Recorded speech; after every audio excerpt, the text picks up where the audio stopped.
მადლობა ამ შესაძლებლობისთვის, ძალიან ვეცდები რომ არ განმეორდე.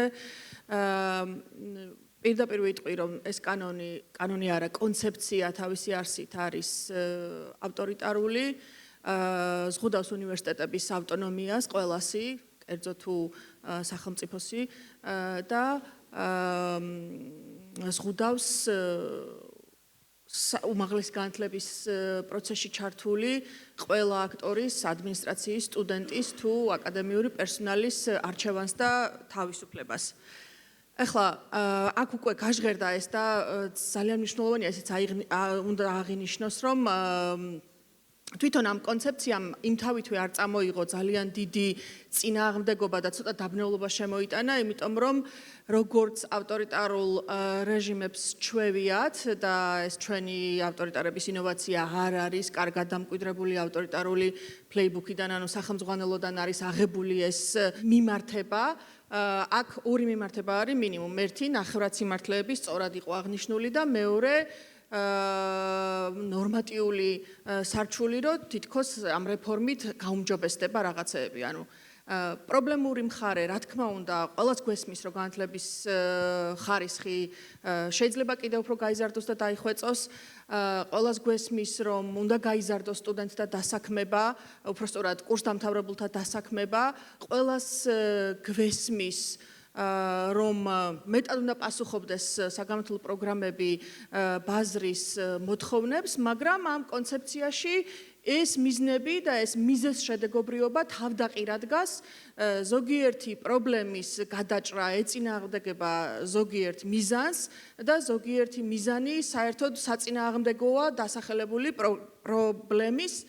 ამასთანავე ძალიან უცნაური არის ის, რომ ზოგიერთი გადაწყვეტილება, რაც არის შემოთავაზებული, უკვე არის ჩვენი განათლების სისტემის ნაწილი და ვერ დავინახეთ, რომ ბუნებრივად აქ არსებობდეს ამის მოგვარების გზა, ამიტომ არის ეს კონცეფცია რეპრესიული. მაგალითად ავიღოთ ერთი დებულება ამ კონცეფციიდან. ითქვა, რომ უნდა მოხდეს დედაქალაქის დეკონცენტრაცია ქუთაისის და რუსთავის ხარჯზე. ხო, ასე იყო, ხო?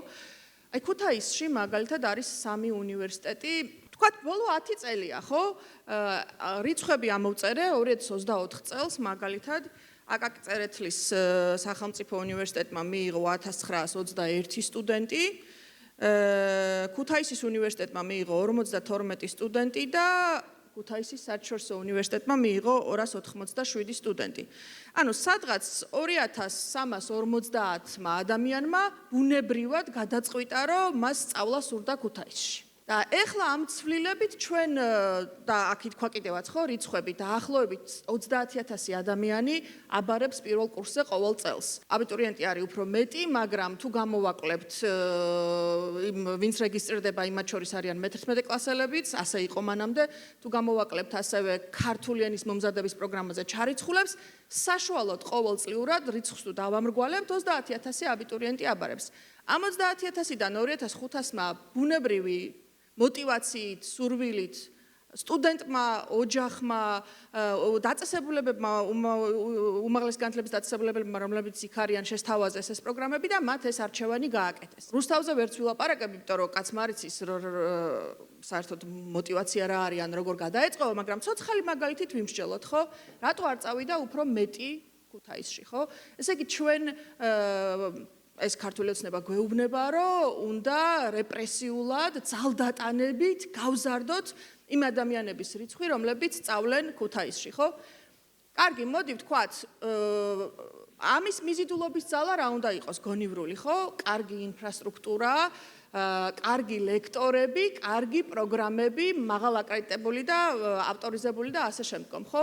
ეს ყველაფერი ხომ არის დღემდე ქუთაისში. არის ქუთაისის საერთაშორისო უნივერსიტეტი, რომელსაც არც რეკლამა დაკლებია, არც ხელშეწყობა დაკლებია, არც ინვესტიციები დაკლებია, არც აკრედიტაცია ავტორიზაციის პროცესით არ შეწუხებულან დიდად და იქ წლიდან წლამდე სტუდენტების რაოდენობა, ვთქვათ, გამოცხადებული ადგილების და შევსების თვალსაზრისით ძალიან მაღალი არ არის. აი კიდე სპეციალური რიცხვები ამოვწერე. მაგალითად, წელს გამოაცხადეს 840 ადგილი, მიიღეს 468 სტუდენტი, ანუ შევსება იყო დაახლოებით 55.7%. ესე იგი კიდე რაღაც სხვა სჭირდება, ხო? აბიტურიენტსაც და აბიტურიენტის ოჯახსაც რომ გააკეთოს არჩევანი. მარტო კარგი ინფრასტრუქტურა, მარტო გერმანელი ლექტორების დაპირება, მარტო ბაზრისთვის, ასე ვთქვათ, მაღალი დასაქმების პოტენციალის მქონე პროგრამების შეთავაზება არ ყოფილა, ხო, გადამწყვეტი იმისთვის, რომ შეიკრას ის სწორი სამკუთხედი, რაც არის საუნივერსიტეტო განათლებისთვის საჭირო, ადმინისტრაცია, სტუდენტი და ლექტორები, ხო? და ეს ხომ არ არის ერთი წლის მონაცემები, ბოლო 5 წელია ეს უნივერსიტეტი იქ არსებობს და დაახლოებით აქვს ესეთი 50-60%-იანი შევსების მაჩვენებელი, ხო? ანუ ხელოვნურად უნდა გავაფუჭოთ რაღაცა, რომ ვიღაცას ხელოვნურად ხელი შეუწყოთ. მოდი ვისაუბროთ უცხოელ სტუდენტებზე. ეს კონცეფცია გვეუბნება და კონცეფციას მოყოლებული ორი რაღაც ინტერვიუ და დიდი მადლობა ქალბატონინოს, რომელსაც გამოაქვს ინფორმაციები იმ შეხვედრებიდან, რომელიც ალბათ უნდა იყოს საჯარო, იმიტომ რომ ძალიან მაღალი პუბლიკის დაინტერესება არის ამ საკითხის მიმართ, მაგრამ პრაქტიკულად ვერავისგან ვერ ვიღებთ ამ ინფორმაციას და რას ვგებულობთ, რომ სახელმწიფო უნივერსიტეტებს უნდა აეკრძალოთ გარდა გამონაკლისებისა უცხოელი სტუდენტების სკოლა და განსაკუთრებით ეს აკრძალვა უნდა შეეხოს სამედიცინო უნივერსიტეტს. ანუ საქართველოში სტატისტიკის წარმოება ძალიან პრობლემატური საკითხია, მაგრამ რაც არსებობს იმ სტატისტიკით თუ ვიხელმძღვანელებთ 2024-25 წლებში საქართველოში იყო ზუსტად მახსოვს ეს რიცხვი 37100 უცხოელი სტუდენტი. მაგრამ არ ვიცით წლიდან წლამდე მიღება როგორ ნაწილდება, მაგრამ იმის გათვალისწინებით რომ აქედან პრაქტიკულად 35000 სწავლობს მედიცინის დიპლომირებული მედიკოსის პროგრამაზე და არის 6 წლიანი, დაახლოებით თუ გავყოფთ ამ რიცხვს, დაახლოებით მივიღებთ ესეთ რიცხვს, რომ ყოველ წელს საქართველოში შემოდის სადღაც 6500 ან 7000 უცხოელი სტუდენტი. ეხლა ქუთაისის საერთაშორისო უნივერსიტეტის რიცხვები ვთქვით, ხო? ეს უცხოელი სტუდენტები სახელმწიფო უნივერსიტეტებს რო უნდა აუკრძალოთ, საწავლენ, ყველა კერძოში წავა? რაღაც არ ამგონია, რომ მთელი ეს რეფორმა იმისთვის იყოს მოგონებული, რომ სახელმწიფო უნივერსიტეტებს, ასე ვთქვათ, სახელმწიფო უნივერსიტეტები შეავიწროვონ და მერე კერძო უნივერსიტეტები გაამდიდრონ ბევრი უცხოელი სტუდენტით, ხო? ავტორიტარული мотиваცია ზუსტად იმაში არის, რომ ჯერ დაცვის პირველი ხაზი დაასუსტო და ასე ვთქვათ, შენს მართვის ქვეშ მყაფიოდ მოაქციო და იქ სადაც არის განათლების კონტროლის გამოხატული ნება, აუცილებლად დადგება შედეგი, როცა აი ამ რაც დარჩება იმას შენად მიიჩნევ, მე რაც შენი არ არის, იმასთან შეხვალ კონკურენციაში. და ეს კონკურენცია კარგია, თუ ის არის ჯანსაღი, მაგრამ თუ ის არის ასეთი მეთოდებით ნაკარნახები, როგორსაც ახლა ვუყურებთ, ძალისმიერით და ფორსირებულით, არაინკლუზიური და რაც მთავარია ისეთი, რომელიც არ არის მტკიცებულებებზე დაფუძნებული, მაშინ ის ასევე არ იქნება კონკურენცია, არამედ წაგვიყვანს ყველას უკან, იმიტომ რომ ჩვენ ბოლო წლებია უმაღლესი განათლების დაწესებულებები ვითარდებით საერთაშორისო სტანდარტებიდან გამომდინარე, ამ სტანდარტების დაკმაყოფილების რბოლაში ერთმანეთთან კონკურენციით, ხო? და ერთს დავამატებ ძალიან მოკლედ კიდე რამდენიმე მნიშვნელოვანი საკითხის გაშუქება მინდოდა ზოგადად ის რომ უმაღლესი განათლების რეფორმისადმი ასეთი მიდგომა არსებობს ერთი მსხვილი პრობლემა არის რაც ასევე ახდენს ამ რეფორმის ვუალირებას თითქოს ეს რეფორმა ვიღაცა სჭირდება საქართველოსთვის ასეთი პოლიტიკური კრიზისის პერიოდში. არის დასაქმების პრობლემა, ხო?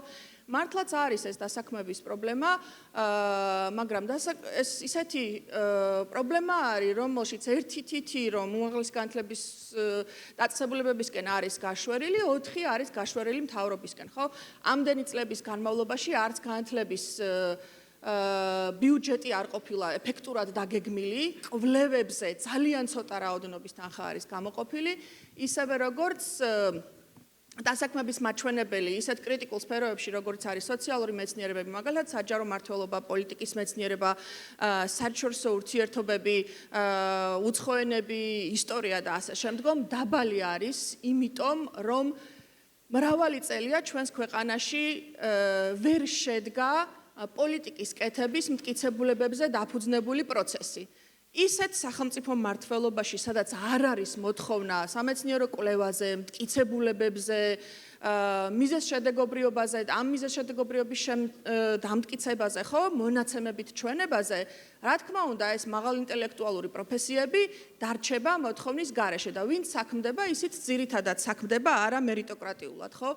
ამიტომ პრობლემების დიდი ნაწილი გამოწვეულია იმ პოლიტიკით, რომელიც ამ ქვეყანაში არსებობს და ამაზე პასუხი უნდა იყოს, რა თქმა უნდა, არა კრიზისის და ლეგიტიმაციის პრობლემის დროს რეფორმის არაინკლუზიური და ესეთი ქარიშხალივით ეფექტით დაანონსება, არამედ ერთობლივად ექსპერტების და ამ სფეროს მცოდნე ხალხის და ყველა დაინტერესებული პირის მონაწილეობით ამ რეფორმის დაგეგმა. ამიტომ მოკლედ რო შევაჯამო, მე მგონია რომ ეს ყველას გვაზიანებს.